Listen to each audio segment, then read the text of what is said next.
네, 또 다시 뵙게 돼서 반갑습니다. 한 주간 평안하셨습니까? 옆에 있는 분과 서로 인사하시겠습니다. 반갑습니다. 잘 오셨습니다. 좋은 말 많이 하시기 바랍니다. 행복하세요. 돈 많이 버세요. 기독교인들이 돈도 많이 벌어야 됩니다. 왜냐하면 해야 할 일이 많기 때문이고 다른 사람들을 도와야 할 일이 많기 때문입니다. 오늘 이제 전반기 마지막 강의입니다. 7번째 강의인데요. 오늘도 즐거운 시간이 되시기를 바라겠습니다. 오늘 오신 여러분들을 환영합니다. 제가 환영해 주셔서 오늘 꽃을 준비했습니다.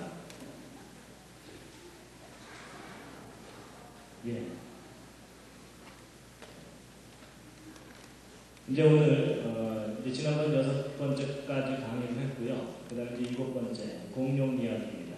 재미있는 공룡 이야기입니다. 이제 어른들은 사실 공룡에 대해서 크게 관심이 없습니다. 그렇죠? 하지만 이제 아이들, 특히 그 사내 아이들이 이 공룡에 한때 완전히 미친다고 해야 될까요? 아주 집중하는 때가 있습니다. 그럴 때 이제 그 아이들에게 우리에게 무엇을 어떻게 가르쳐 줄 것인가 하는 것인데요. 창세기 1장 25절 말씀인데 함께 읽으시겠습니다. 시작. 하나님이 땅의 짐승을 그 종류대로 육축을 그 종류대로 땅에 있는 모든 것을 그 종류대로 만드시니 하나님의 보시기에 좋았다. 이제 오늘 공룡과 성령입니다. 혹시 살아있는 공룡을 보신 분 계십니까? 그런 건 없으시죠?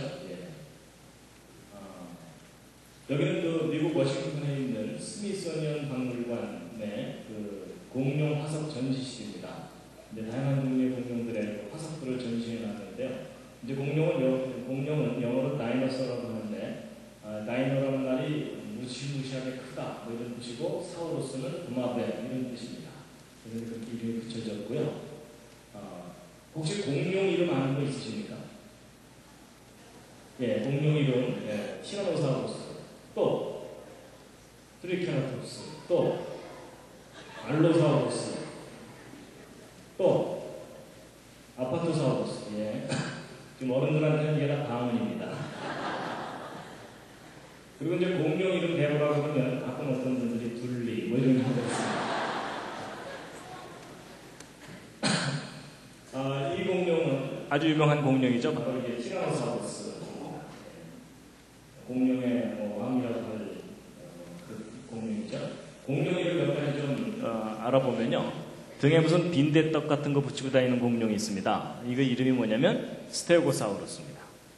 그 다음에 이제 목이 긴 공룡, 이거 디플로도쿠스라고 하고요. 그 다음에 이제 머리에 뿔이 2개가 있는데 이 코에도 뿔이 하나 더 있는 것 같으니까 그 이름을 트리케라톱스 뭐 이렇게 얘기합니다. 트라이세라톱스 이렇게 하고요. 얘는 그 주라기 공원 영화에 보면 아주 난폭한 공룡으로 나오는데 얘 이름은 이제 알로사우루스입니다. 자, 복습하겠습니다. 얘 이름이 뭐라고요? 스테고사우루스입니다. 그 다음에 얘 목이 긴 얘 공룡은 디플로도커스. 그 다음에 머리에 뿔 달린 공룡, 트리케라톱스. 그 다음에 얘는요, 알로사우루스입니다. 이건 뭘까요? 알입니다. 어떤 분들은 똥 그런데 아닙니다. 알입니다. 근데 공룡은 종류가 상당히 다양합니다. 이거보다 훨씬 더 많은 종류의 공룡들이 있고요. 이건 이제 공룡 알들을 모아놓은 건데요. 이 왼쪽에 있는 이것은 지금 새끼가 알에서 깨어나오려다가 화석이 된 안타까운 상황입니다. 그리고 이제 공룡 알들 모아놓은 거 보시면요. 상당히 큽니다. 그렇죠? 여러분 이거 하나 삶아서 도시락 싸갖고 가면 대여섯 명이서 퍼먹을 수 있습니다. 이건 뭐죠? 공룡 발자국 화석들입니다. 세계 곳곳에서 발견되는데 이건 미국 오클라호마주에서 발견된 건데 이 사람 발자국이 아닙니다. 한국에도 공룡이 살았었나요? 한국에도 공룡이 살았었습니다. 그래서 한국에서 공룡 발자국이 100개 이상 발견되는 지역이 7군데가 넘습니다. 그리고 이제 한국에서 발견된 공룡 발자국 중에 제일 큰 겁니다. 상당히 크죠? 괜히 앞에서 얼쩡거리다가 밟히면 인생 끝납니다. 하여튼 세계 곳곳에서 공룡에 관한 그 화석과 그 발자국 화석 이런 것들이 참 많이 발견되는데요. 이것은 이제 공룡 화석 실제 발견한 장소입니다. 그리고 이제 공룡 화석 중에 이렇게 싸우다가 죽은 듯한 모습이 있는데요. 이 남부 몽골 지방에서 발견된 건데 이 오른쪽 공룡의 앞다리를 왼쪽 공룡이 물고 있는 상태로 화석이 되어 있는 그런 상황입니다. 자, 이제 공룡 화석들을 좀 보여드렸는데요. 이건 이제 아주 전형적인 공룡이죠. 그래서 여기 있는 사람하고 비교해보면 한 3배 정도 큰데 얘가 사실 이제 수그리고 있으니까 3배지. 뒷다리로 딱 버티고서 앞다리 쳐들고 고개까지 쳐들면 이렇게 올라갑니다. 대단히 큰 거죠. 그리고 이제 보통 사람들이 공룡이 크고 무시무시하다 이렇게만 알고 있지만 공룡 중에는 작은 것들도 있습니다. 이 왼쪽 아래 보시면 애완용 공룡도 있습니다. 자, 이제 공룡 사진들을 좀 우리가 보았는데요. 이제 중요한 이야기를 하려고 합니다. 공룡의 기원입니다. 공룡의 기원 그랬더니 어떤 분들이 뭐 공룡들이 바둑 두는 데인가 이러는데 아닙니다. 갑자기 추워지시죠?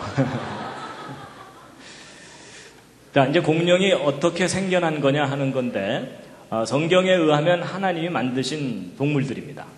근데 학교에서 가르치는 진화론에 의하면 이 도마뱀 같은 종류들이 점점점 변해가지고 공룡이 생겨났다는 겁니다. 그래서 이제 창조, 진화 둘 중에 어느 것이 옳으냐라는 걸 우리가 좀 판단을 해봐야 되는데 이제 중요한 것은 이제 공룡과 사람과의 관계입니다. 퀴즈를 하나 드리겠습니다. 여러분, 공룡과 사람이 같은 시대에 함께 살았습니까? 서로 다른 시대를 살았습니까? 옆에 있는 분과 한번 상의해 보시죠. 공룡과 사람은 같은 시대에 함께 살았습니까? 서로 다른 시대를 살았습니까? 자, 확인해 보겠습니다. 자, 1번 같은 시대에 함께 살았다. 그 중에 내가 봤다. 그런 분 안 계시고요. 아니다, 서로 다른 시대를 살았다. 예, 이제 그동안 강의를 여러 차례 했기 때문에 그런 분들이 별로 없으시군요. 예, 내려주시죠. 이제 확인해 볼 텐데요. 이 학교에서 가르치는 진화론에 의하면 공룡은 언제 살았던 동물이라고 얘기하냐면 중생대에 살았었다고 합니다. 근데 이 중생대가 지금부터 2억 3천만 년 전부터 시작해서 6,500만 년 전에 끝났다는 겁니다. 그래서 공룡은 6,500만 년 전에 멸종한 동물이라고 이제 학교에서 가르칩니다. 그래서 6,500만 년 전에 공룡들이 다 멸종한 후에 인간은 기껏해야 100만 년 전, 아주 길게 잡아봤자 1,000만 년 전쯤 원숭이가 진화돼서 인간이 된 거다. 이렇게 가르치니까 진화론에 의하면 공룡과 인간은 적어도 몇 년 동안 못 만나는 겁니까? 6,000년이 아니라 6,000만 년 이상 시간 간격을 두고 만난 적이 없는 겁니다. 그렇죠? 예. 그러니까 이제 인간이 살아있는 공룡을 본다는 것은 헐리우드 영화에서나 가능한 일이지 실제 지구 역사상 그런 일은 없었다라는 것이 진화론입니다. 그래서 여러분들도 이 신생대 공룡 이런 말은 들어보지 못하셨을 겁니다. 진화론에서는 공룡은 다 중생대에 멸종한 것으로 이제 그렇게 이야기하고 있습니다. 그런데 이제 다 함께 읽으시겠습니다. 근데 이제 성경에 의하면 하나님께서 이 세상 모든 동물들을 창조하실 때 공룡도 하나님께서 만드셨어야 되겠죠? 그렇죠? 예. 자, 그러면 여러분, 하나님께서 이 세상을 6일 동안 창조하셨다고 성경에 기록되어 있는데 공룡은 몇째 날 창조하신 걸까요? 옆에 있는 분과 또 상의해 보시기 바랍니다. 공룡 몇째 날 창조됐죠? 자, 지금 아무 생각이 안 나시는 것 같아서 이제 공룡 얘기하기에 앞서서 하나님이 창조하신 6일 동안 창조하신 것을 오늘 좀 확실하게 정리를 하고 넘어가도록 하겠습니다. 자, 분당 우리 교회 성도님들의 창세기 상식 수준을 또 점검해 보도록 하겠습니다. 자, 6일 동안 창조된 순서 한번 맞춰보시기 바랍니다. 여러분, 첫째 날 뭐가 창조됐죠? 빛. 예. 둘째 날? 예. 셋째 날? 예. 둘째 날이 기억 안 나는데 셋째 날이 어떻게 기억나겠습니까? 제가 오늘 좀 정리를 해드리도록 하겠습니다. 제가 그림 그려왔습니다. 자, 이거 보시면서 이제 대답하시면 됩니다.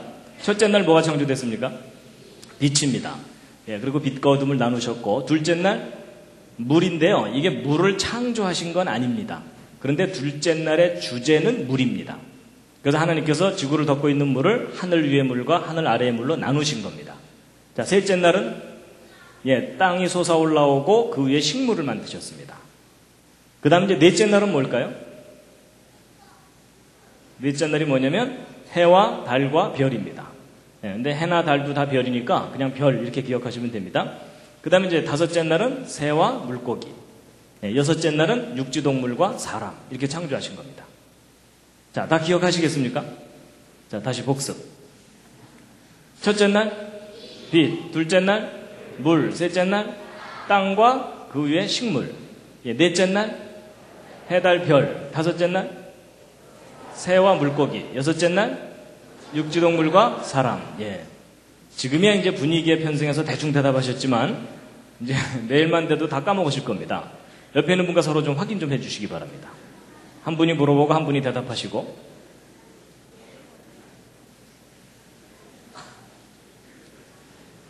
이거 뭐 주일학교에서나 해야 되는 것을 왜 이 시간에 하나 이렇게 생각하시면 안 됩니다. 여러분 하나님이 제일 처음 하신 일이 창조하신 거잖아요. 그렇죠? 그럼 여러분이 하나님을 믿으신다면 하나님이 하신 일에 대해서 관심이 있어야 됩니까? 없어야 됩니까? 있어야 되죠? 그럼 하나님이 첫 번째 하신 일만큼 우리가 좀 기억을 해야죠. 그렇죠? 예. 자, 그래서 이제 사실 저거 6일 동안 창조된 거 일일이 외우는 게 쉬운 일이 아닙니다. 그렇죠? 예, 조그만 시간 지나면 다 잊어먹는데요. 제가 오늘 안 잊어먹는 방법을 알려드리겠습니다. 여러분 6일 동안 창조된 걸 일일이 외우려고 그러면은 안 외워집니다. 잘 보세요. 그림을 보시면 앞에 3일만 외우면 뒤에 3일은 자동입니다. 그림 한번 보세요. 여러분 앞에 3일과 뒤에 3일이 뭔가 그림이 닮았죠? 그렇죠? 모르셨죠? 그러니까 주일학교를 좋은 데 나와야 됩니다. 근데 주일학교에서도 이렇게 잘 못 가르쳐 줍니다.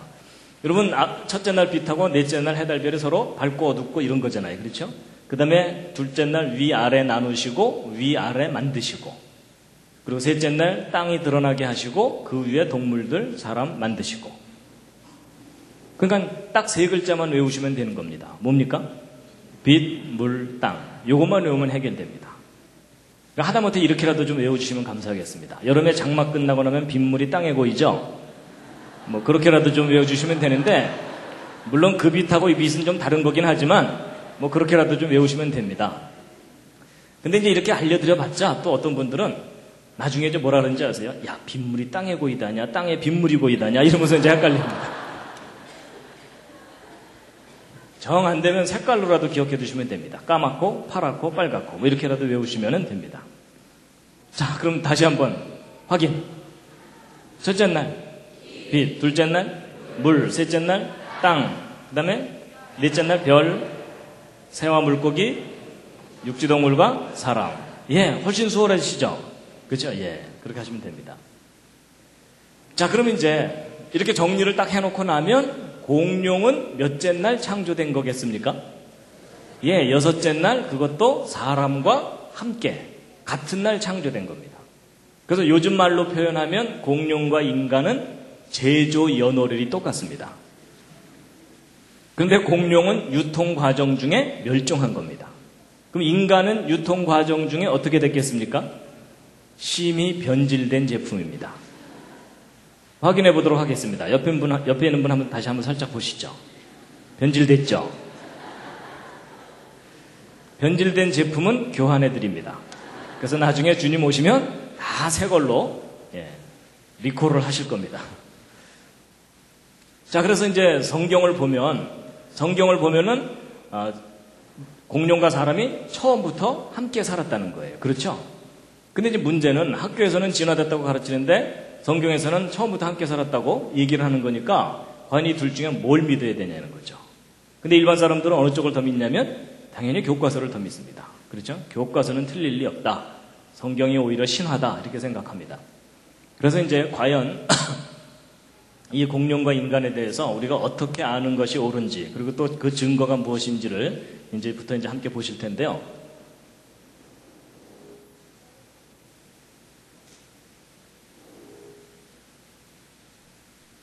예, 이제 그 백문이 불여일견입니다. 과연 공룡과 사람이 서로 다른 시대를 살았던 것이냐, 아니면 함께 살았던 것이냐 하는 건데요. 무엇보다도 이제 증거가 중요합니다. 여러분, 증거도 없이 믿으려면 무슨 믿음이 필요하다고요? 대단한 믿음이 필요합니다. 근데 우리가 증거를 알고 나면 당연히 확신을 하게 됩니다. 함께 한번 읽으시겠습니다. 시작. 후일에 너희 자손이 물어 가로되 공룡과 그 화석들은 무슨 뜻이뇨 하거든 뭐라고 대답해 주셔야 될 것 같습니까? 아무것도 안 떠오르시죠? 그래서 이제 오늘 뭐라고 대답해야 되는지를 이제 확인을 시켜드릴 텐데요. 이제 진화론에서는 공룡이 수천만 년 전에 멸종한 거다 이렇게 얘기를 하는데 이제 과연 그런가 하는 겁니다. 이 남미의 페루에 옛날 잉카 문명이 있었습니다. 그 잉카인들의 이제 후예들인데 그 페루에 아이카라고 하는 요 지역인데요. 그 지역에서 발견된 사람 두개골인데요. 이건 지난번에 제가 인류 기원할 때 잠깐 말씀을 드렸었죠. 근데 이제 이런 희한한 머리뼈를 남겼던 이 사람들이 아주 이상한 유물을 남겨놨습니다. 이분이 이제 그 페루 분인데 그 아버지 때부터 이런 검은 돌들을 1000개 이상이나 수집해가지고 이제 소장하고 있고 그걸 이제 사람들에게 이제 알리는 분인데 이게 잉카 사람들의 무덤이나 이런 곳에 부장품 형태로 많이 들어있던 돌입니다. 그래서 잉카 사람들의 유물인데 거기에다가 잉카 사람들이 이상한 그림들을 많이 그려놨습니다. 그래서 이것은 지금 태양 숭배하는 우상 숭배 장면이고 요 밑에 있는 것은 이 동물 하나가 이렇게 엎어져 있고 잉카 사람이 그 옆에 쪼그리고 앉아 있는데 요 머리 부분에 무슨 꼬맨 자국 같은 것도 있고 여기 튜브 같은 걸로 연결되어 있고 여기 이 칼 같은 도구들이 보이죠? 이게 지금 무슨 장면이냐면 뇌 수술하는 장면입니다. 잉카 사람들이 뇌 수술을 했었다는 구체적인 증거들이 발견됩니다. 근데 이제 그보다 더 중요한 것은 바로 이제 이 그림 보시면요. 여러분 오른쪽 사람들은 분명히 잉카 사람들이고요. 근데 이제 왼쪽에 요 뭐죠? 공룡이죠? 그렇죠? 근데 무슨 공룡입니까? 지금 이름이 중요한 게 아닙니다. 이게 지금 무슨 공룡이냐면 오동통한 공룡입니다. 이게 무슨 얘기냐면 공룡 화석 발굴 장면이 아니고 살아있는 공룡과 싸우고 있는 장면입니다. 그렇죠? 이 잉카의 손에는 무기가 들려져 있거든요. 그래서 이 공룡이 무슨 공룡이냐면 이제 알로사우루스일 거라고 추정되는 공룡입니다. 그런가 하면 요 밑에 있는 공룡은요. 머리에 뿔 달린 공룡 아까 기억나십니까? 뭐였죠? 트리케라톱스죠? 예, 근데 잉카 사람이 지금 손에 도끼 같은 걸 하나 들고 손도끼 하나 들고서 지금 이 트리케라톱스로 올라타고 있는 겁니다. 자, 근데 이 그림을 잘 보시면 이제 퀴즈를 하나 푸셔야 됩니다. 뭐냐면 여러분이 트리케라톱스를 잡으려고 올라탄 걸까요? 아니면 이 트리케라톱스를 길들여서 타고 가는 걸까요? 어느 쪽인 것 같습니까? 잘 보시면 이 트리케라톱스 등 위에 안장이 놓여져 있습니다. 그렇죠? 그러니까 이 트리케라톱스를 사냥하려고 올라탄 게 아니고 저 트리케라톱스를 타고서 어딘가를 가고 있는 겁니다. 아마 더 큰 공룡 잡으러 가는 건지도 모릅니다. 그런가 하면 이 오른쪽에는 목이 긴 디플로도커스가 있습니다. 그 옆에 잉카 사람이 하나 창을 들고 서 있죠. 근데 이게 너무나 이상한 유물인데 왜냐하면 여러분 현대 과학자들이 이 공룡의 존재를 알기 시작하고 체계적으로 연구한 것이 1800년대 이후입니다. 근데 이 유물을 남겨놓은 잉카 사람들은 지금부터 500년 전쯤에 스페인에 멸망당한 그 이전에 한 1000년 기간 동안 문명을 이루었던 사람들입니다. 그럼 여러분 오늘날의 공룡에 관한 지식이 과거로 전달될 수는 없잖아요. 그렇죠? 그럼 도대체 이 잉카 사람들이 무엇을 근거로 해서 이렇게 공룡의 그림을 선명하게 그려놓을 수 있느냐 하는 겁니다. 그것도 살아있는 모습으로. 진화론적인 편견만 없다면 무엇을 증거하는 거겠습니까? 잉카 시대에도 공룡이 잉카인들과 함께 살고 있었고 그들의 사냥의 대상이 되거나 그랬었다는 겁니다. 참 신기한 유물이죠. 어떤 돌에는 여러 마리 공룡이 한꺼번에 그려져 있기도 합니다. 여기 보시면 등에 빈대떡 같은 거 붙이고 다니는 공룡 기억나시죠? 예. 그리고 어떤 경우는요, 공룡이 사람 뒤에 나타나서 애비 뭐 이러고 있는 장면도 있어요.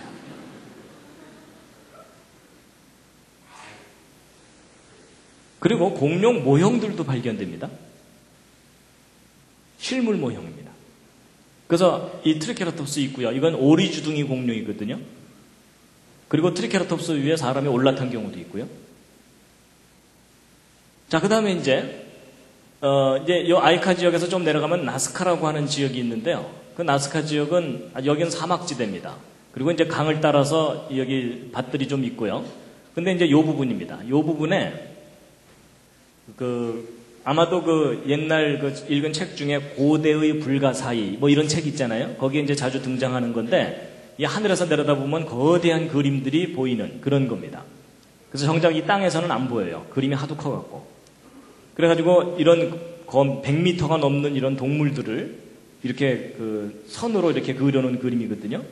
근데 이제 바로 이 이 나스카 사람들이 이제 이런 천 조각들도 남겨놓고 그랬는데 AD 700년경 사람들입니다. 근데 이 천 조각에 그려진 이 그림을 잘 보시면은 뭡니까?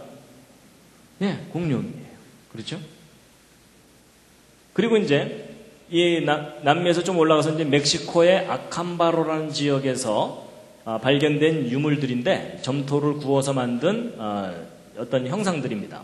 근데 이 아캄바로 사람들은 잉카 사람들보다도 더 오래전 사람들인데 대략 예수님 오셨을 때쯤 살았던 사람들이거든요. 근데 이 사람들이 남겨놓은 이런 점토 유물들이 상당히 많이 발견됐습니다. 그 중에 이제 일부 희한한 동물들이 섞여 있는데 그 동물들이 바로 이런 것들입니다. 공룡 종류죠. 그래서 이 추피쿠아로 문명의 유물들인데요. 그래서 여기 이 돈 패튼 박사라는 이분이 직접 이 박물관을 찾아가가지고 이 점토로 만들어진 이 이상한 동물들을 사진을 다 찍어서 지금 인터넷에 올려놓았는데요. 이거 하나하나 보시면요. 공룡들입니다. 이게 지금 초등학생들 경연대회 작품이 아닙니다. 2000년 전 사람들이 남겨놓은 공룡 종류의 동물 모형들입니다. 아예 공룡하고 씨름도 하고 있어요. 그리고 숨 막혀 뭐 이러는 장면도 있고 내 손 뭐 이러는 장면도 있고요.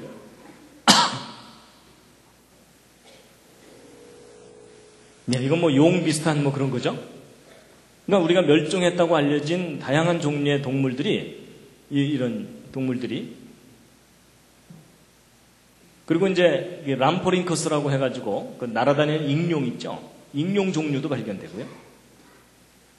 그리고 이제 이 사람들이 얼마나 사실적으로 정확하게 점토 모형을 만들어 놨냐면 이구아노돈이라는 공룡이 있는데 이 공룡이 꼬리를 수평으로 이렇게 치켜들고 살았다는 것을 최근에 와서야 알게 됐습니다. 옛날엔 그거 몰랐을 때는 1800년대 처음 상상도를 그릴 때는 꼬리를 축 처지게 잘못 그렸거든요.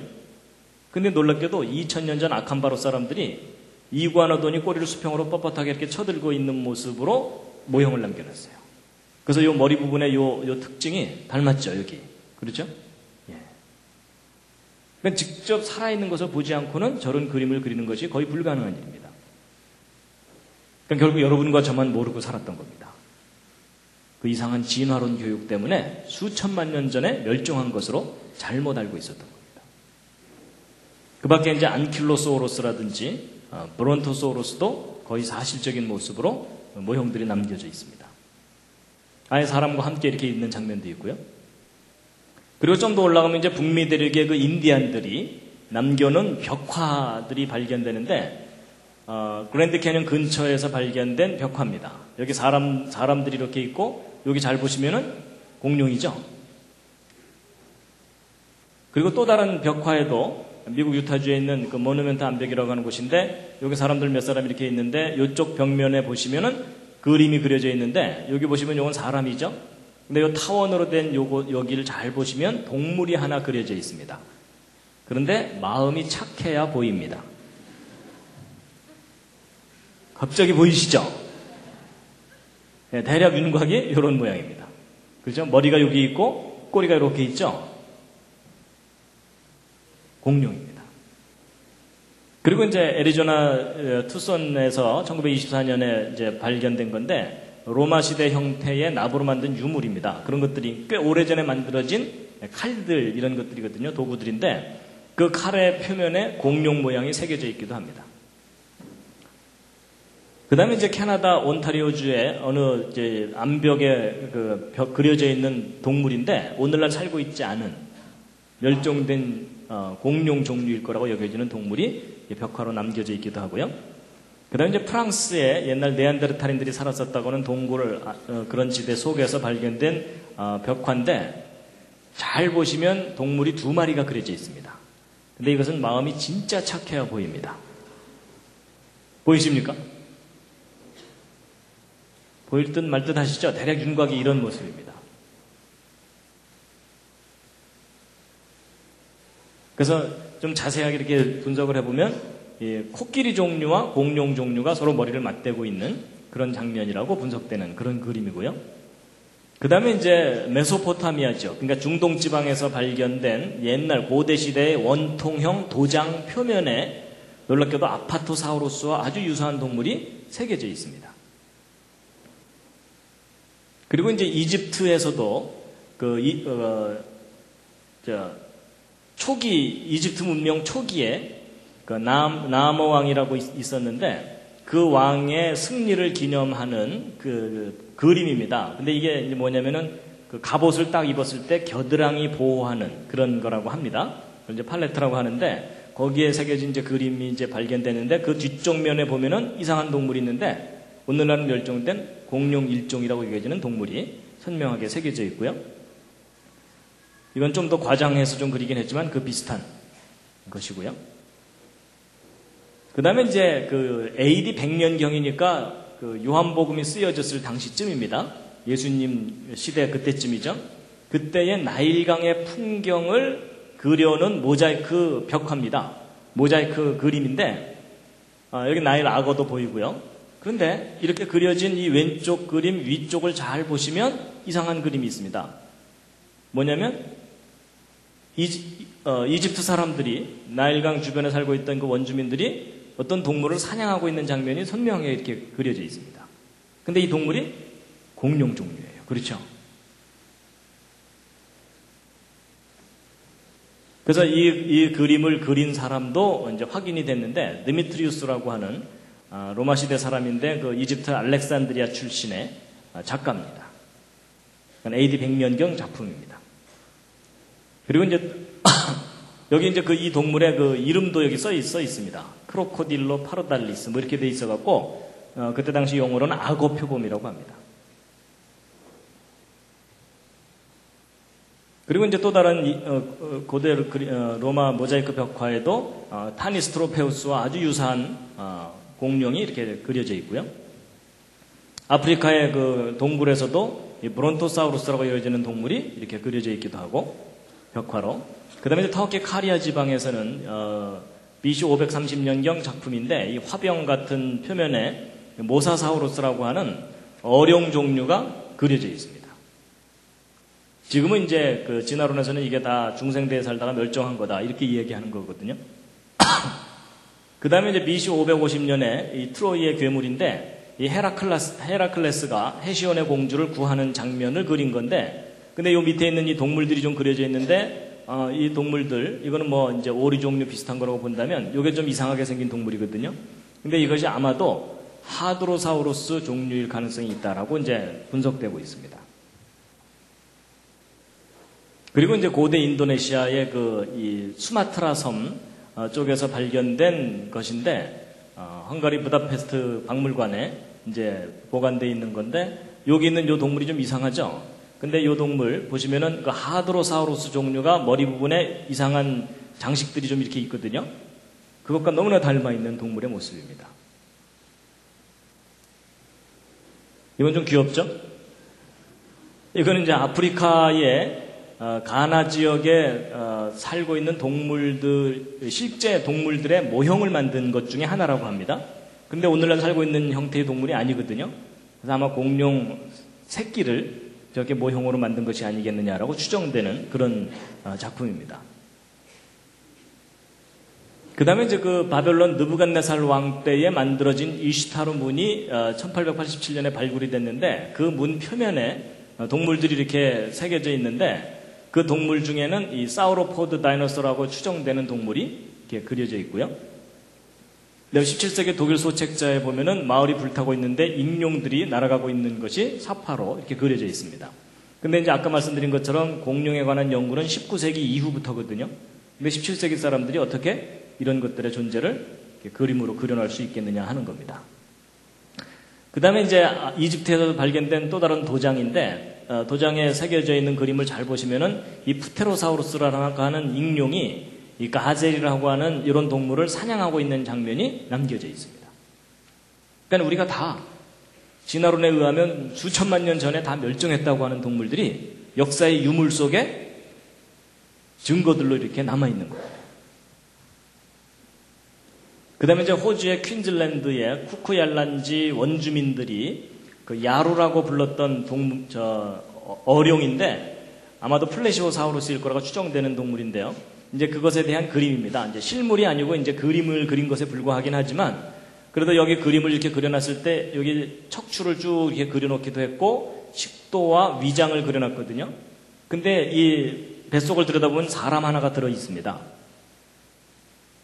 그건 아마도 이런 식으로까지 구체적으로 그림으로 그린 걸로 보아서 추정해 보기를 이 괴물이 사람을 잡아먹었는데 이 원주민들이 이 동물을 다시 잡아갖고 배를 갈라서 그 사람을 꺼냈다든지 이런 일이 실제로 있었기 때문에 이와 같은 그림을 그리지 않았겠느냐라고 추정하는 그런 그림입니다. 그 밖에도 이제 이 세계 곳곳에서 공룡이라고 여겨질 만한 동물에 관한 기록들이 많이 발견됩니다. 특히 유럽에는 다양한 나라가 있었고 왕들이 있었기 때문에 왕들의 족보를 연구하는 학자들이 고대 문서들을 뒤지다가 이상한 괴물 데려가는 기록들을 간혹 발견을 하거든요. 그 중에 좀 더 상세하게 묘사되어 있는 것들의 그 특징을, 묘사된 내용을 보면은 공룡이라고 여겨질 만한 동물들이 기록 중에서도 나온다는 겁니다. 근데 이제 이런 것들은 물론 간접적인 증거들이고, 이제 지금까지 쭉 보여드렸던 내용들은 직접적인 증거들입니다. 근데 이런 증거들이 있다는 사실 그동안 들어보신 적 거의 없으시죠? 근데 예전에는 이런 증거를 개인이 구하기가 참 어려웠습니다. 근데 지금은 인터넷에 들어가면 저런 자료들을 많이 찾을 수가 있습니다. 그 밖에 이제 여러 가지 이야기가 있는데 이거 일일이 다 설명드리면 시간이 많이 가니까 좀 넘어가도록 하겠고요. 잠시 기지개 한번 켜시겠습니다.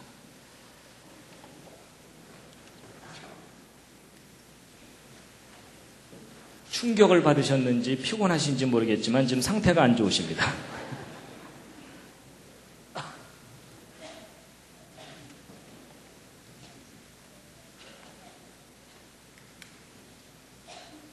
네, 몸 풀고 하겠습니다. 좌양좌 하셔서 옆에 있는 분 안마를 시원하게 해드리겠습니다. 반갑습니다 하신 후에요. 네, 좀 심하게 두들겨 주시기 바랍니다.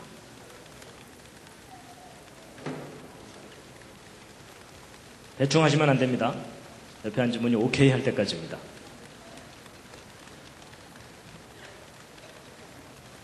옆에 있는 분이 시원찮으면 위로 아래로 하면서 좀 방향도 좀 제시해 주시고요. 예, 반대로도 좀 해주시면.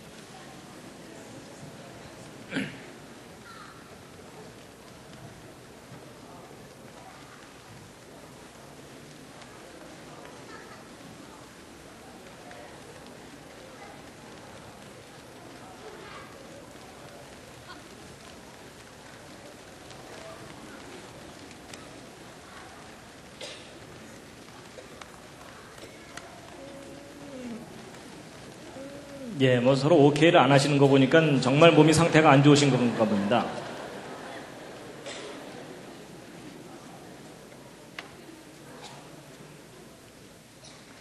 예, 그 다음에 이제 이게 그 공룡 중에 아주 유명한 티라노사우루스죠. 여러분, 자동차하고 사람하고 비교하면 이렇게 큽니다. 큰 것은요. 그러니까 여러분 이게 분당을 돌아다닌다고 생각해 보세요. 집에 늦게 들어가는 아이들 하나씩 잡아먹는다고 생각해 보세요. 걔 이번 주에 안 왔던데 어떻게 됐어? 지난주에 잡아먹혔어. 뭐 이러면 얼마나 끔찍하겠어요. 근데 이제 이 티라노사우루스 렉스에 대해서 참 신기한 증거가 하나 발견되는데요. 미국의 이 잭 어너라는 공룡 연구하는 박사가 있는데 그 밑에서 일하는 메리 슈바이처라는 연구원이 티라노사우루스 렉스의 다리뼈 화석을 발견한 다음에 그 내부를 구조를 조사한다고 현미경으로 들여다보다가 뭘 발견했냐면 화석화되지 않은 이 티라노사우루스 렉스의 그 티슈, 그러니까 그 생체 조직이 발견된 겁니다. 돌처럼 단단하게 굳어있지 않은 소프트한 부드러운 이 티라노사우루스의 이 생체 조직이 발견된 거예요. 근데 여러분, 수천만 년 전에 멸종한 거라면 저런 증거가 남아있을 수 있겠어요, 없겠어요? 절대 불가능한 일입니다. 그렇죠? 심지어 적혈구 흔적도 발견됐는데, 여러분, 이 뼈 같은 것은 수천만 년 보존될 수 있지만 적혈구 같은 것들은 이 분자 결합 구조가 약하기 때문에 시간 지나면 자연 분해가 일어납니다. 그건 저 수천만 년 됐다면 절대로 남아있을 수 없는 그런 증거물들인데 놀랍게도 그게 발견이 된 겁니다. 그건 공룡 절대로 수천만 년에 죽은 동물이 아닙니다. 이 티라노사우루스 렉스는 분명히 죽은 지 얼마 안 된 겁니다. 6,500만 년 전에 멸종했다. 이런 설명들은 이게 거짓입니다. 뭔가 잘못된 겁니다. 그리고요, 이 알라스카나 이런 지역에 가면요, 이 공룡의 싱싱한 뼈들이 발견됩니다. 화석이 아니라 뼈가. 그래서 이거 발견한 사람들이 표현을 해놨는데요. 이거 한번 해석해 보시죠. 해석은 쉬울수록 좋습니다. 싱싱하기를 어제 죽은 개뼈다구 같다. 뭐 이런 뜻입니다.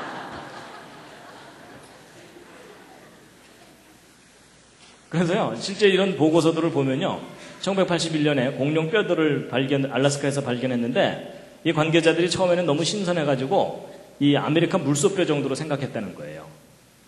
설마 공룡뼈일 거라고 생각을 못했는데, 나중에 자세하게 확인해 봤더니, 뿔 달린 공룡, 오리주둥이 공룡, 작은 육식 공룡의 뼈라는 것이 확인된 거예요.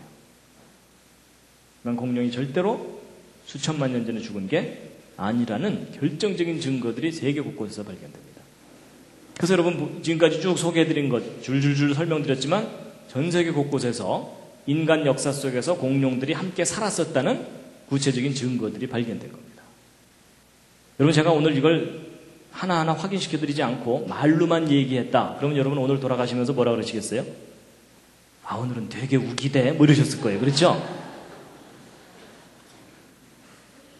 근데 제가 오늘 실물로 다 확인을 시켜드리는 겁니다. 그리고요, 이제, 이것도 아주 충격적인 결과인데, 제가 기침이 아직 좀 덜 나가지고요. 자꾸 기침이 나옵니다. 여러분, 이게 어떤 결과냐면요. 공룡의 뼈들을 탄소 동위원소 연대 측정법으로 측정을 해봤더니 그 결과값이 3만 년, 2만 년, 1만 년 이렇게 나온다는 얘기입니다. 저게 무슨 뜻이냐면요. 여러분, 소위 그 탄소 동위원소라고 하는 이 원자량 14짜리 탄소, 이거 원래 탄소는 원자량이 12거든요. 근데 14짜리는 요건 이제 동위원소라 그래서 저것은 불안정하기 때문에 질소로 다시 돌아가 버립니다. 얘가 원래 출신이 질소입니다. 근데 잠깐 동안 탄소인 척 하는 애거든요. 근데 얘는 반감기란 얘기는 처음에 이만큼 있다가 절반 정도가 없어지는 데까지 걸리는 시간을 반감기라고 얘기하는데 이 탄소 동위원소는 반감기가 한 5,000년 정도밖에 안 됩니다. 그렇다는 얘기는 5만 년만 지나면 거의 다 없어진다. 그렇게 보셔도 된다는 얘기입니다. 그럼 생각해 보세요.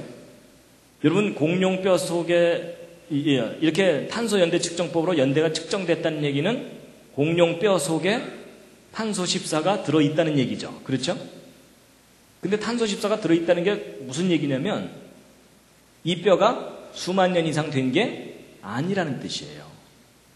이해하시겠습니까? 이해가 안 돼도 할 수 없습니다. 시간이 없어서 자세하게 설명 못 드리고요. 그냥 결과만 말씀드리는데, 여러분, 공룡이 정말 수천만 년 전에 죽었다면 공룡 뼈 속에서는 탄소 14라는 게 있어서는 안 됩니다. 절대로. 그 원리상. 근데 놀랍게도 탄소 동위원소가 들어있다는 얘기는 공룡들이 죽은 지 얼마 안 됐다는 강력한 증거들입니다. 근데 일반 사람들은 이런 증거가 있다는 것을 모릅니다. 그래서 공룡이 수천만 년 전에 죽은 거라면 C14 원소는 그냥 사라져 버렸어야 되는데 지금 현재 상당량의 C14이 발견된다는 얘기는 얘가 죽은 지 얼마 안 됐다는 얘기입니다. 그리고 이제 지난번 그 인류의 기원 이야기할 때 잠깐 보여드렸던 건데 소위 그 중생대 퇴적층 속에서 인간의 뼈가 화석으로 발견됐다 그랬죠? 그렇다는 얘기는 실제로 중생대라는 시대가 있었던 겁니까? 없었던 겁니까? 이게 없었던 겁니다. 지금 전 세계 사람들이 진화론이라는 잘못된 이론에 다 속고 있는 겁니다. 그게 교육에 심각한 영향입니다. 잘못된 스토리를 사실처럼 믿고 있는 그런 상황이라는 거죠. 그래서 지금까지 보여드린 증거 중에 하나라도 사실이라면 진화론이 근본적으로 잘못됐다는 겁니다. 그래서 이렇게 수억 년 세월 동안 진화됐다는 이 스토리가 근본적으로 잘못됐다는 걸 말씀드렸고요. 그렇다면 이제 지금까지 증거를 종합해보면 이 진화론에는 근본적인 문제가 있고 오히려 인간과 공룡은 처음부터 함께 살았다는 성경의 창조론이 더 타당하다는 거죠. 자, 그러면 이제 성경이 옳다면 우리가 하나 생각해 봐야 되는 게 뭐냐면, 여러분 성경을 보면은 말도 나오고 뭐 개도 나오고 동물들 많이 나오죠. 근데 여러분 성경에 공룡이 나오나요? 옆에 있는 분과 한번 상의해 보시죠. 여러분 성경에 공룡이 나오나요? 자, 확인해 보겠습니다. 1번 나온다, 2번 안 나온다, 3번 잘 모르겠다, 4번 성경을 읽어본 적이 없다. 자, 1번 성경에 공룡이 나온다고 생각하시는 분. 예, 지금 손 안 드신 분들이 상당히 당황해하고 있습니다. 내 성경에는 없던데 뭐 이러면서 내려주시고요. 예, 안 나온다고 생각하시는 분들도 있고요. 예, 잘 모르겠다. 예, 대부분 잘 모르시는군요. 여러분 성경대로 생각해 본다면 하나님께서 6일 동안 천지 창조하실 때 공룡을 6째 날 만드신 거라면, 여러분 공룡이 별로 특이하지 않은 동물이라면 안 나와도 괜찮겠지만 공룡이 상당히 특이한 동물이잖아요. 그렇다면 성경에 한 번은 나올 법하죠.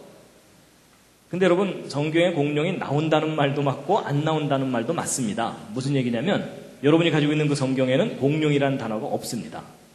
그래서 사람들은 성경에 공룡이 있다는 걸 모릅니다. 근데 여러분 성경이 원래 우리나라 말로 쓰여져 있던 게 아니라 성경 구약 성경 같은 경우는 히브리어로 쓰여져 있었고 신약 성경은 헬라어로 쓰여져 있죠. 근데 특히 구약 성경 히브리어 원문을 들여다보면 공룡이라고 믿어질 만한 동물이 나옵니다. 그래서 그 대표적인 예가 바로 욥기서의 40장을 보면은 40장 15절에 이제 소같이 풀을 먹는 하마를 볼지어다 이렇게 나오거든요.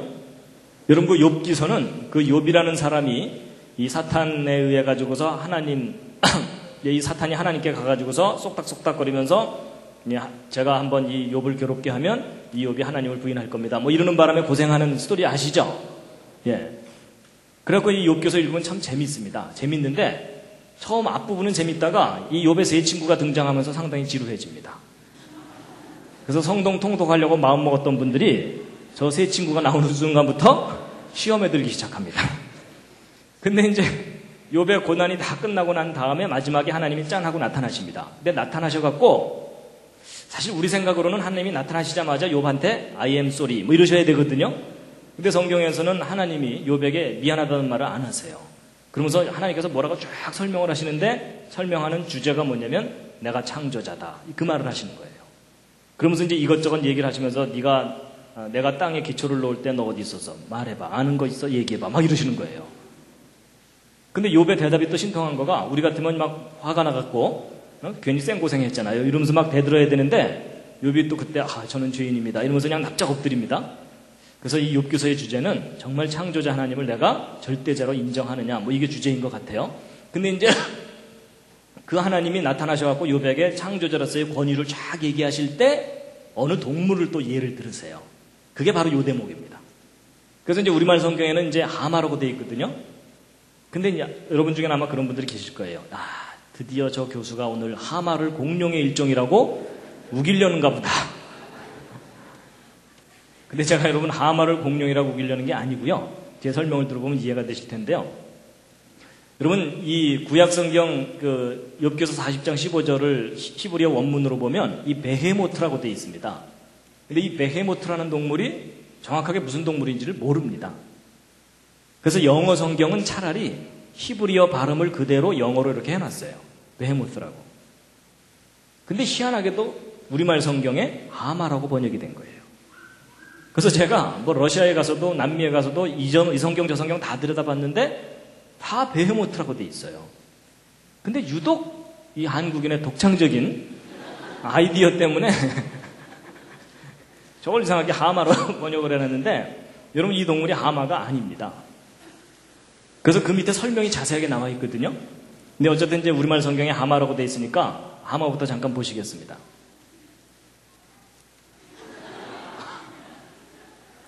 예, 이제 이 베헤모트가 하마인지 아닌지는 그 밑에 설명을 읽어보면 알 수가 있거든요. 보세요. 여기 그 힘은 허리에 있고 그 세력은 배의 힘줄에 있다. 요거 하마라고 우겨볼 수도 있는데 그 다음 구절이 문제예요. 그 꼬리치는 것은 백향목이 흔들린 것 같다. 이렇게 돼 있는데 이런 백향목은 성경에 나오는데 성전 지을 때 기둥이나 들보를 쓰는 큰 나무입니다. 이 백향목이 이 정도 큰 나무예요. 근데 여러분 하마 꼬리 보셨습니까? 우람합니까? 혹시 기억 안 나시는 분을 위해서 확인시켜드리면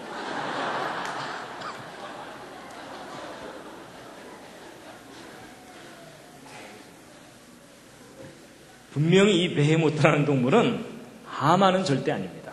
그렇죠? 분명히 거대한 꼬리를 가진 어떤 동물이거든요. 그 다음에 이제 19절도 보시면요. 하나님의 창조물 중에 으뜸이라 이렇게 돼 있죠? 여러분 동물 가운데 하마를 으뜸이라고 생각하시는 분. 여기 으뜸이라는 말은 앞뒤 문맥상으로 볼 때 가장 거대한 동물입니다. 그렇죠? 그럼 여러분 육지에 살았던 동물 중에 가장 거대한 동물은 지금 현재 살고 있는 것 중에 있습니까? 멸종된 것 중에 있습니까? 멸종된 것 중에 있죠. 그걸 우리가 부르기를 뭐라고 불러요? 오늘날 공룡이라고 불러요. 그렇죠? 그 다음에 이제 그 뒤에 또 하나 더 보시면요. 좀 더 보시면 요단강이 불어서 그 입에 미칠지라도 태어나다. 여러분 요단강에 홍수가 나서 돼지가 동동동 떠내려가고 소가 둥둥 떠내려가는데 이 베헤모트라는 동물은 그 홍수가 나는 강을 유유히 건너서 왔다 갔다 한다. 뭐 그런 표현입니다. 그러니까 이렇게까지 표현되어 있는 그 동물은 분명히 얘는 아닙니다. 얘는 이 번역이 정확하게 안 된 거고 적어도 이 정도 되는 거겠죠. 그렇죠? 여러분 여기 머리가 여기입니다. 목이 이렇게 있고 꼬리가 이겁니다. 꼬리. 요게 아닙니다.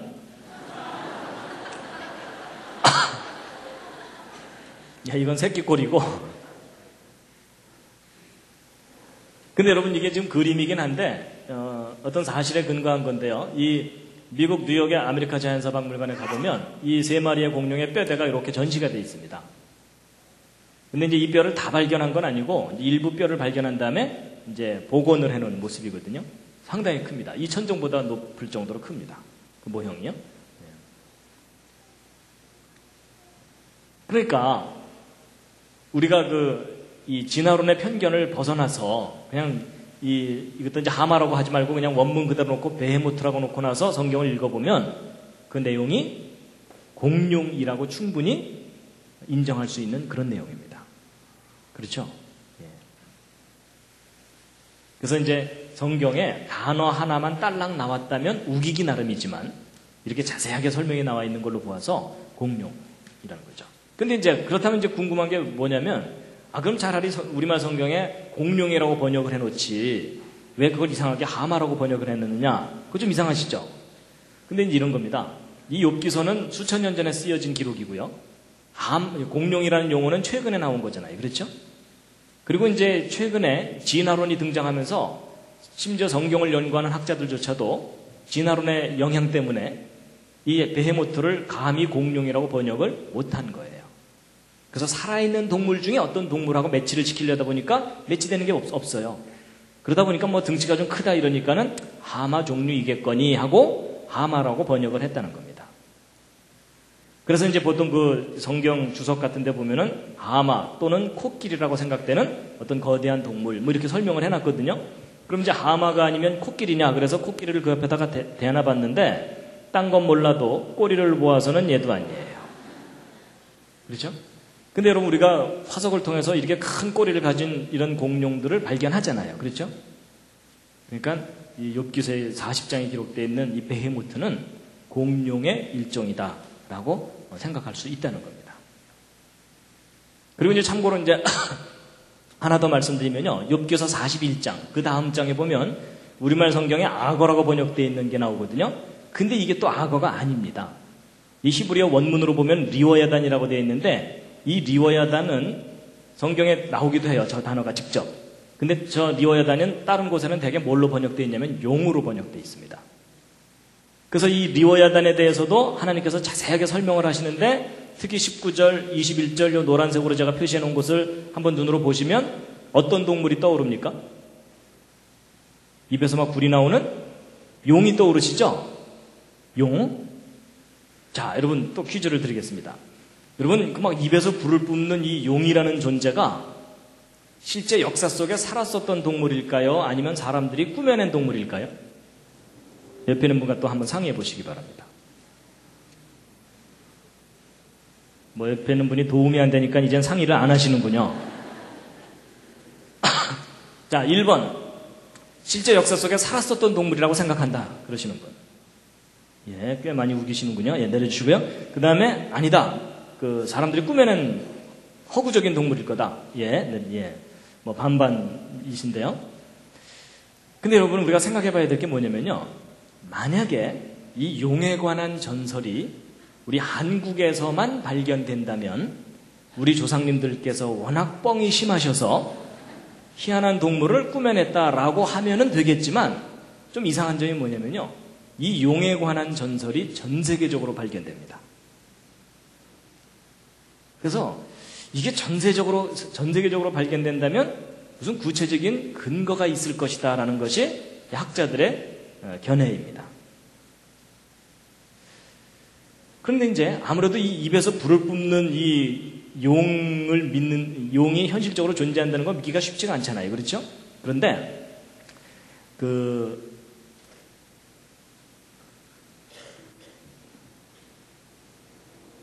이건 용갈입니다.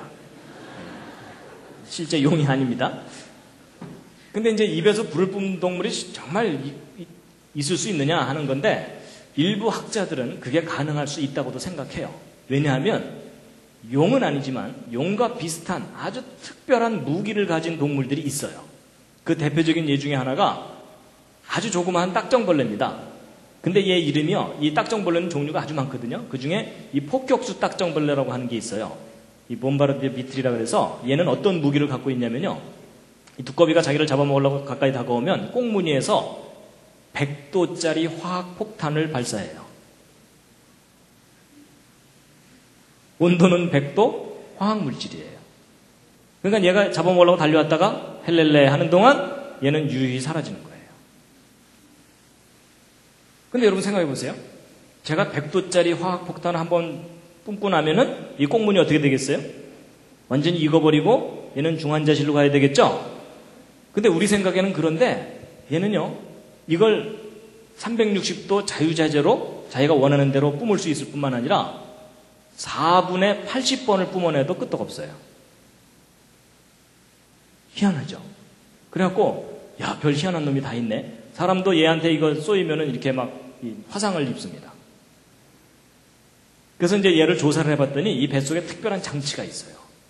그래서 이 화학물질들이 서로 분비가 돼갖고 거기다가 효소를 딱 첨가하면은 폭발적으로 화학 반응이 일어나갖고 순간적으로 온도가 100도로 올라가고 압력이 확 늘어나는 거예요. 그러면 꽁무니가 타이밍을 딱 맞춰서 딱 열어주면 폭탄처럼 팍 나가는 거예요. 근데 여러분 이제 생각해 보세요.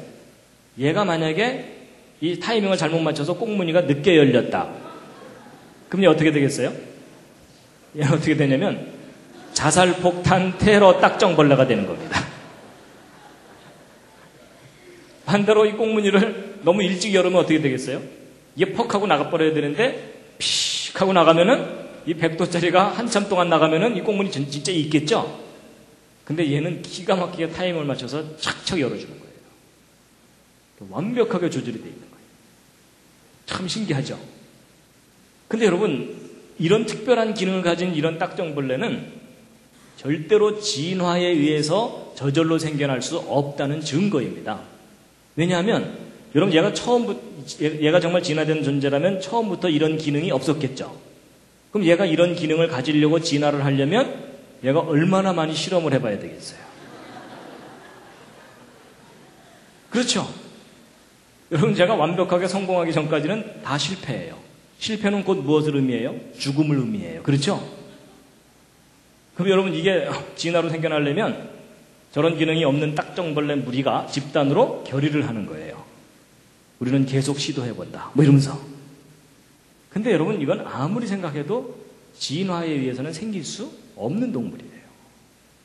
처음부터 완벽하게 설계하지 않는 이상 불가능한 생명체입니다. 동의하십니까? 네. 근데 이제 보세요. 이런 특별한 화학폭탄을 발사하는 동물이 있다면 입에서 불을 뿜는 용은 오히려 쉬울 수 있다는 거죠.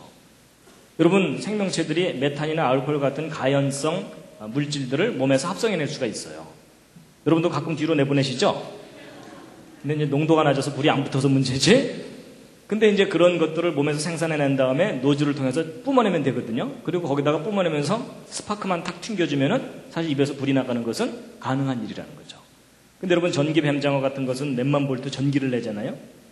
그러니까 전기 스파크 같은 걸 탁 튕겨줄 수 있는 장치만 생명체에 있다면은 얼마든지 입에서 불을 뿜는 동물이 존재할 수도 있다는 겁니다. 근데 네가 봤냐 이러면 저도 또 할 말이 없어요. 그렇지만 원리적으로 볼 때 가능할 수 있다는 얘기입니다. 더군다나 여러분 성경에 써 있잖아요. 그렇죠? 여러분 기독교인은 하나 깊이 생각해야 되는 게 뭐냐면 성경에 써 있다면 일단 무시하면 안 돼요. 그렇죠? 딴 데 써 있으면 몰라도 성경에 써 있으면은 다시 한번 생각해 봐야 됩니다. 근데 분명히 하나님께서 그것도 직접 말씀하시잖아요. 내가 이 동물 다 만든 거다. 이렇게 말씀하시죠? 그렇다면 입에서 불을 뿜는 용이라는 존재가 실제 있을 수 있다라는 겁니다. 그래서 이제 참고로 이제 말씀을 드렸고요. 자, 그 다음에 이제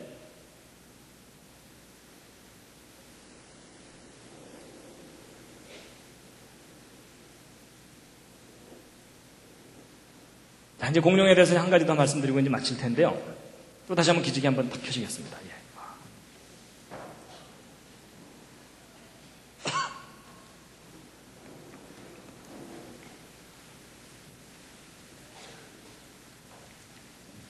그 다음에 이제 공룡의 멸종입니다. 멸종. 여러분 지금 이렇게 다양하게 살고 있던 이 공룡들이 지금은 없죠?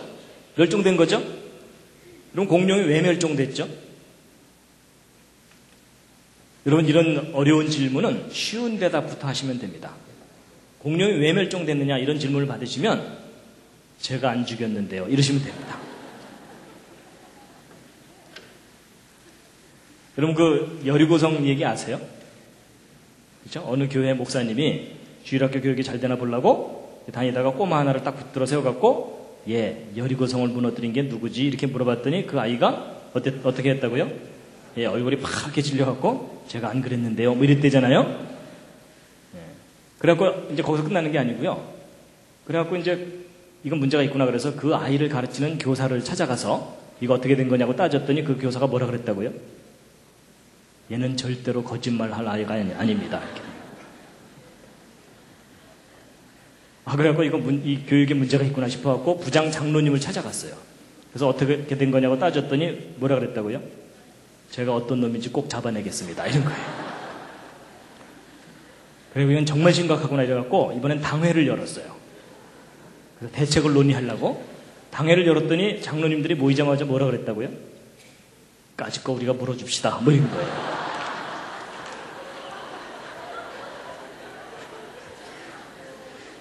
그래서 여리고성 무너진 거 그 교회에서 물어주기로 했답니다.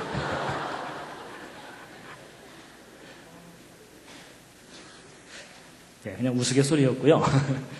그래서 공룡이 왜 멸종됐다고요? 쉬운 대답부터 하시면 됩니다. 자, 여러분 그 공룡 멸종에 관해서 가장 널리 알려진 것이 운석 충돌설인데 과거에 지구상에 큰 운석이 하나 뻥 떨어지면서 막 화산이 폭발하고 이 화산재들이 지구를 덮는 바람에 뭐 온도가 뚝 떨어져서 추워 죽었다. 또는 음식물이 없어지는 바람에 굶어 죽었다. 새끼를 못 낳아서 멸종됐다. 뭐 여러 가지 이론이 많거든요. 근데 이제 일반적인 공룡 멸종에 관한 이론은 인터넷 뒤지면 금방 막 쫙 나옵니다. 근데 그 얘기를 제가 일일이 다 할 필요는 없고요. 성경을 믿는 사람들은 공룡 멸종에 대해서 어떻게 생각하는 것이 좋은가 하는 부분을 이제 말씀드리면요. 전 세계 곳곳에 발견되는 그 공룡 화석들은 아마도 대홍수 또는 그와 비슷한 큰 사건들에 의해서 갑자기 매몰돼서 화석이 된 거다라고 생각하시면 틀리지 않는다는 겁니다. 그래서 이 전 세계적인 대격변에 의해서 동물들이 갑자기 멸망당한 거다라는 것에 대한 많은 증거들이 있는데 그 중에 이제 대표적인 예가 하나가 뭐냐면 바로 얘입니다. 이게 뭐죠? 이 맘모스입니다. 맘모스. 대략 한 1만 년 전에 멸종한 4천에서 1만 년 전에 멸종한 것이다라고 알려진 맘모스인데요. 이 맘모스들이 이 북극 근처에 이 시베리아나 알라스카 지역에 이 빨간 점을 친 곳이 맘모스 시체 발견한 지점들입니다. 그러니까 이렇게 넓게 엄청난 양의 맘모스들이 죽어 있는 겁니다. 그래서 이제 이 사람들이 이 맘모스 상아 띄어서 파느라고 정신이 없어요. 그래서 이제 아주 많은 맘모스 시체들이 발견되고 그랬는데 그 중에 이제 유명한 맘모스가 이제 바로 그 베르조브카 맘모스라 그래가지고 이 동쪽 지역에서 러시아 동쪽 지역에서 발견된 거를 이 상트페테르부르크라고 하는 곳에 그 동물 박물관에 전시를 해놓은 겁니다. 그래서 이제 이게 얼마 전에 제가 가서 직접 찍은 사진입니다. 제가 직접 갔었다는 증거로 이렇게 사진도 찍어왔습니다. 그리고 이제 이런 맘모스들이 이렇게 아주 그 살점이 다 썩지 않고 남아 있고요. 그 다음에 이제 땅 속에 파묻혀 있는 것들은 이렇게 이제 캐내갖고 싣고 와가지고서 이 흙들을 떼어내면 그 속에 맘모스가 들어있는 뭐 그런 경우도 있고 그렇습니다. 자, 근데 여기서 이제 퀴즈를 하나 드리면요. 여러분이 맘모스들이 살았을 때의 기후가 추운 기후였겠습니까? 따뜻한 기후였겠습니까? 보통은 추운 기후였다고 많이 기억을 하십니다. 왜냐하면 얘네들이 발견되는 곳이 시베리아나 이런 데 추운 지역이니까. 그래서 추운 데서 눈을 헤치면서 뭐 어렵게 살다가 결국은 얼어 죽었겠구나 이런 생각을 많이 하는데 아닙니다. 일반 사람들의 상식과 달리 이 맘모스가 실제로 발견됐을 때 그 주변 증거들을 보면은 추운 데 살았던 동물이 아닙니다. 근데 아직도 일반 책에는 추운 기후에 잘 적응한 동물이다 이렇게 나와 있거든요. 이거 잘못된 상식입니다. 실제 이 맘모스들이 시체들이 발견된 그 주변 지역에서도 이런 온대성 동물들이 함께 발견됩니다. 그리고 심지어 이 맘모스 위장 속에서 열대 쇠파리의 유충, 이 구더기가 발견되기도 하고 그럽니다. 그렇다는 얘기는 얘가 추운 데서 살았던 동물이 아닌 겁니다. 그리고 심지어 27m 정도 되는 과일나무가 맘모스 시체하고 함께 발견되기도 하고 그렇습니다. 그래서 여러 가지 증거들, 코끼리는 기본적으로 열대동물이고 갓 태어난 코끼리는 이 추위에 약합니다. 특히 이 코 같은 것들은 이 영하 막 30도 이렇게 내려가는 이런 추운 기후에 이 동상이 걸리기 때문에 유지가 안 됩니다. 그리고 매일 엄청난 양의 물을 마셔야만 이 덩치가 유지가 되거든요. 근데 이 얼음물을 마신 다음에 자기 체온만큼 더 피려면 엄청난 열량이 필요한데 먹을 것도 별로 없는 그 추운 지대에서 이 맘모스들이 산다는 건 불가능한 일입니다. 그래서 예전에는 그냥 언뜻 생각하기에 추운 데 살았다 죽었다 이렇게 생각했는데 이 구체적인 증거들을 확인해 보면은 절대로 추운 데가 아니라 오히려 따뜻한 데서 잘 살았던 겁니다. 특히 이 맘모스에 대해서 뭐 추운 기후에 오랫동안 먹이를 찾지 못할 것에 대비해서 에너지 저장고인 기름 주머니를 가지고 있다 이렇게 설명이 일반적으로 되어 있는데 이것도 잘못된 게 뭐냐면요. 여러분 피하 지방이 많다는 것은 먹이가 풍부했다는 것에 대한 증거지. 그렇죠? 예. 왜냐하면 이 추운 지방에 사는 술록보다는 따뜻한 데 사는 무소가 더 피하 지방이 많아요. 그렇죠? 그러니까 오히려 이 피하 지방이 많다는 얘기는 먹이가 풍부한 곳에 살았었다는 그런 의미입니다. 그래서 실제로 이 북극 지방이 처음부터 추운 지역이 아니었다는 증거들이 발견되는데 예를 들어 러시아에 가면은 이 나무 쓰레기들이 막 엄청난 더미를 이루고서 쌓여 있거든요. 심지어 1.2km 깊이로 쭉 파내려가도 계속 나무 쓰레기만 나와요. 근데 여러분 나무 쓰레기가 1.2km 두께로 쌓이려면은 원래 그 자리에 있던 나무들이 아닌 거예요. 대륙을 휩쓰는 거대한 홍수에 그 나무들이 한꺼번에 휩쓸려 갖고 그렇게 거대한 덩어리를 이루면서 매몰됐다라고 봐야 되는 겁니다. 그래서 과거에 여기가 다 울창한 지구 전체가 살기 좋은 상황이었는데 대홍수와 같은 사건에 의해서 이런 것들이 엄청나게 쓰레기를 이루면서 여기저기 쌓여 있는 거다라고 봐야 된다는 겁니다. 자, 그런데 이제 어쨌든 따뜻한 데서 잘 살고 있던 이 맘모스들이 죽은 거잖아요. 그렇죠? 집단으로. 근데 여러분, 어떻게 갑자기 맘모스들이 죽었는가에 대해서 퀴즈를 이제 풀어야 되는데요. 이 맘모스 시체, 이 소화기관 내에는 음식물이 남아있기도 하고요. 그 다음에 이런 맘모스들이 죽고 나면은 따뜻한 데서 살다가 죽었다 그러면은 새나 곤충이나 그 밖에 다른 육식동물들이 이런 것들을 뜯어먹게 되거든요. 근데 얘네들이 이렇게 잘 보존되어 있다는 얘기는 노출되어 있던 게 아니라 파묻혔다는 얘기입니다. 그렇죠? 그리고 서서히 파묻히면은 파묻히기 전에 다른 것이 뜯어먹어요.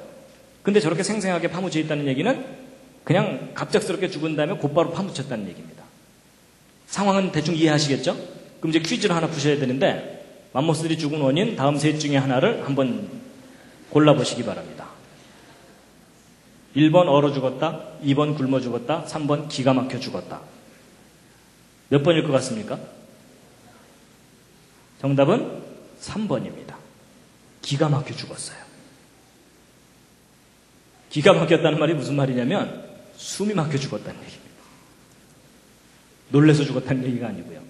왜냐하면 이 맘모스가 죽어있는 상태를 조사해 봤더니 이 시체를 여러분 요즘 그 범죄 수사학이 발달했기 때문에 사람이 죽으면 병으로 죽었는지 목 졸려 죽었는지 독약을 먹고 죽었는지 다 알 수가 있거든요. 신체적인 특징이 나타나기 때문에. 근데 이 맘모스들이 죽은 이 신체적인 특징을 조사해 봤더니 얘네들이 숨이 막혀 죽은 거예요. 그리고 이 폐나 이런 곳에 진흙이나 이런 흙들이 많이 들어가 있어요. 그렇다는 얘기는 단순히 목 졸려 죽은 게 아니에요. 그렇죠? 그래서 이제 이게 어떻게 된 상황인지 그 주변 정황을 조사해 봤더니 거대한 모래 폭풍에 의해서 갑자기 파묻혀 죽은 거다라고 지금 추정되고 있어요. 그래가지고 맘모스가 이렇게 있다가 거대한 모래 폭풍에 순간적으로 이렇게 파묻혀갖고 질식해서 죽은. 그 후에 다시 질식해서 죽은 정도가 아니라 그 다음에 또 냉동 보존돼 있죠. 그러니까 이런 재앙들이 한꺼번에 온 거예요. 그런데 이런 것들이 죽어있어 발견되는 그 범위가 이렇게 넓은 지역이잖아요. 그렇죠? 그러니까 이 모든 것들이 다 질식해 죽은 건 아니지만 많은 맘모스들이 질식해 죽은 흔적들이 있어요. 그렇다면 전 세계적인 대홍수 때에 이 대륙을 휩쓰는 거대한 폭풍이 불거나 그러면서 얘네들이 파묻히고 또 그대로 냉동돼 버린 거라는 거죠. 그래서 이 대홍수 때 지난번에 말씀드린 것처럼 기품의 샘들이 터져나오게 되면 이 폭발할 때에 급격하게 온도가 냉각이 되거든요. 그래서 북극 지방이 그대로 그냥 얼어붙거나 이러면서 그때 죽은 맘모스들이 지금까지 시체로 생생하게 보존되어 있는 거다라고 보고 있다는 겁니다. 근데 이제 공룡도 마찬가지라는 거죠. 공룡도 아까 그 보여드렸던 자료 중에 알라스카 지역에 공룡의 싱싱한 뼈들이 많이 발견된다 그랬죠. 그것도 부서진 상태로 발견되거든요. 그렇다는 얘기는 그냥 홍수가 나서 빠져 죽는 정도가 아니라 심하게 이 압력이나 이런 것들을 받으면서 부서져 있는 상태로 부서져서 파괴가 돼서 죽어 있는 것을 이제 보여주고 있습니다. 그리고 이제 간혹 빙하기라는 걸로 설명하기도 하는데 만약에 온도가 서서히 내려가고 서서히 올라간다면 이런 맘모스 시체가 남아있을 수가 없습니다. 왜냐하면 온도가 서서히 내려간다고 얘가 얼어 죽는 건 아니거든요. 그렇죠? 그리고 이렇게 얼어 죽었다 하더라도 날씨가 풀리면은 얘네들이 썩어버려야 되겠죠? 근데 썩지 않고 그 시체가 싱싱하게 남아있다는 얘기는 아주 빠르게 냉각됐을 뿐만은 대부분 다 썩어버리겠죠. 그렇지만 이제 매몰된 것들만 화석으로 지금 발견되고 있다라고 보고 있습니다. 그래서 이제 공룡의 멸종도 이 맘모스와 맞물려서 전 세계적인 대홍수 때 대격변에 의해서 갑작스럽게 멸종했을 거다라고 보고 있습니다. 그 다음에 이제 노아 방주에 공룡 실었다고요, 안 실었다고요? 노아 방주에 공룡 실었어야 됩니다. 왜냐하면 아까 보여드렸던 사람과 공룡이 함께 살았다는 많은 증거들은 홍수 이후 증거들입니다. 그러니까 대홍수 때 당연히 공룡 살려야 됩니다. 그럼 방주에 공룡을 실었어야 된다는 거죠. 근데 이제 이 큰 공룡 어떻게 실었다고요? 옆에 있는 분과 한번 상의해 보시기 바랍니다. 이 큰 공룡 실는 방법. 그래서 이제 어떤 사람들은 공룡은 너무 커서 방주에 실지 못해갖고 멸종됐을 거다 이렇게 주장하는 분들이 있거든요. 그런 분들은 잘 돌봐드리시기 바랍니다. 새끼 싫으면 되죠. 그렇죠? 여러분 노아가 제일 큰 공룡 끌고 와갖고서 왜 안 들어가지? 왜 안 들어가지? 이건 아닙니다. 그렇죠? 예, 여러분 이런 상황 아닙니다.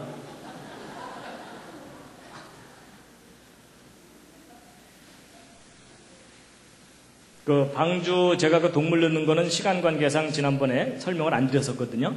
근데 그 동물들 정말 방주에 다 종류대로 넣을 수 있었느냐? 계산을 해보면 충분히 넣을 수가 있습니다.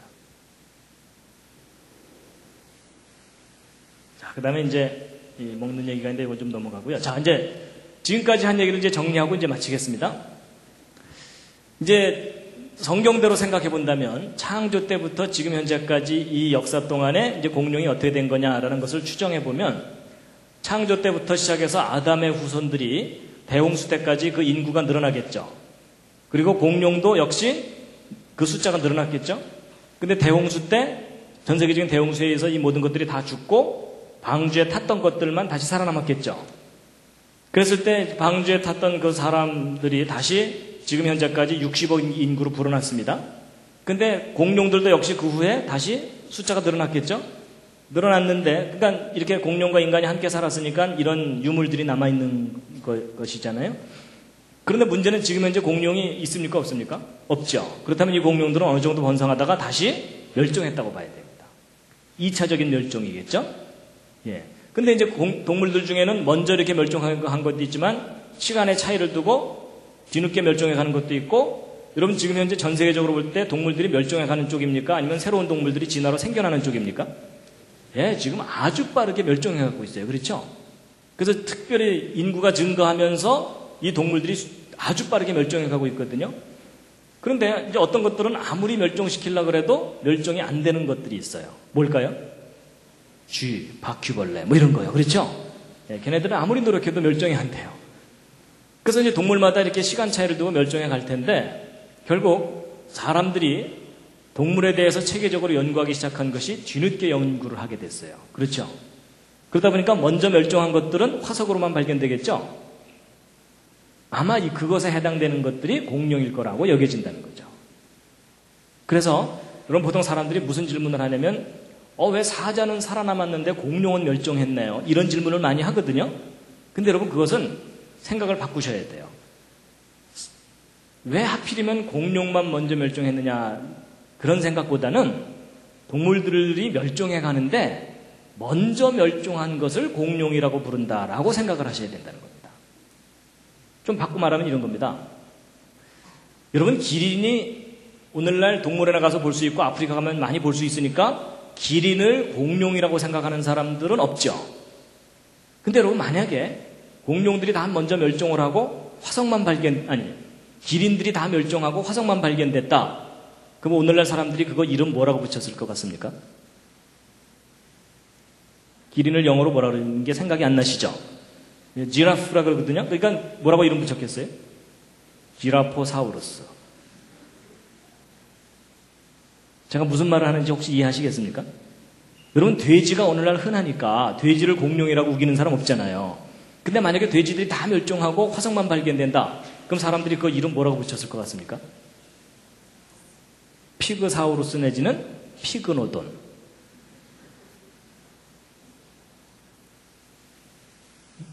제가 무슨 말을 하려는지 이해가 되시죠?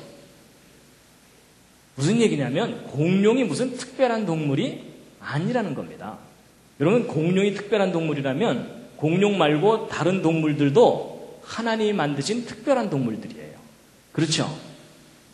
근데 왜 오늘날 사람들이 공룡을 왜 그렇게 특이하게 생각하냐면 멸종해서 살아있는 모습이 안 보이니까 특이하게 생각할 뿐이라는 겁니다.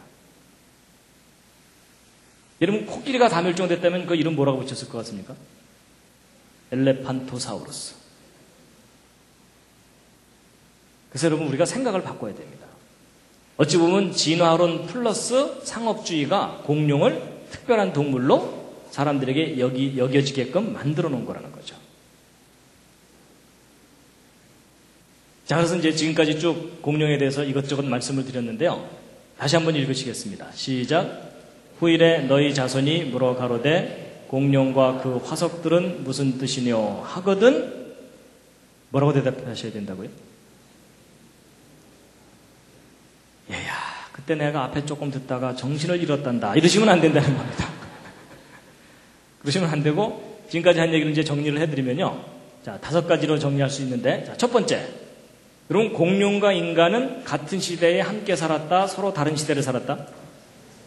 같은 시대를 함께 살았었다는 많은 증거들이 있다라는 걸 이제 오늘 확인시켜 드렸고요. 두 번째, 성경에도 공룡에 관한 기록이 있다 없다? 예, 있다고 할 수 있다. 그렇죠? 예, 욥기서의 그 대표적인 예고요. 욥기서 말고도요. 히브리어 원문을 분석하는 분들이 히브리어로 탄닌, 탄니님 이렇게 표현되는 동물이 공룡의 일종일 거다라고 추정하고 있습니다. 그 다음에 세 번째, 공룡의 집단적인 화석이나 이런 것들은 무슨 사건과 관련이 있을 거다? 네, 대홍수와 같은 격변적인 상황과 관련이 있을 거다라는 것이고요. 네 번째, 노아 방주에 공룡 실었다 안 실었다? 실었어야 한다. 그렇죠? 왜냐하면 대홍수 이후에 공룡과 사람이 함께 살았는 것이 분명하니까 노아 방주에는 공룡을 실어야 되는 겁니다. 특히 주일학교 아이들에게 좀 잘 가르쳐 주시기 바랍니다. 다섯 번째, 대홍수 이후에 공룡은 왜 멸종됐을까요? 자, 이 대답은 이제 가슴에 손을 얹고 하셔야 됩니다. 대홍수 이후에 그 살았던 공룡들은 왜 멸종됐을까요? 잘 생각해 보시면 인간이 1차적인 원인입니다. 그렇죠? 여러분, 인간에게는 동물들을 멸종시키는 탁월한 능력이 있는 거 아십니까? 그 특유의 잔인함 때문에, 그리고 욕심 때문에. 그렇죠?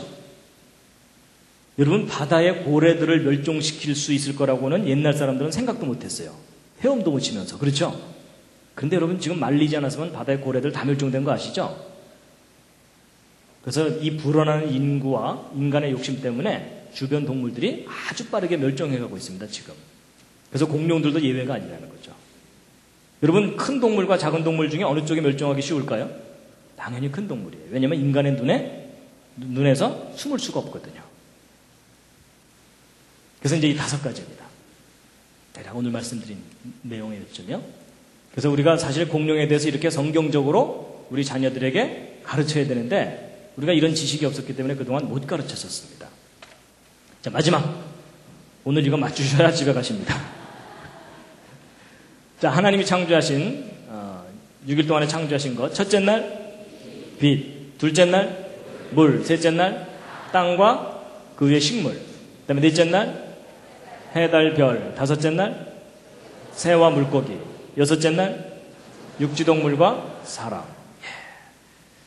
하나님이 하신 일에 관심을 좀 가져주시면 감사하겠습니다.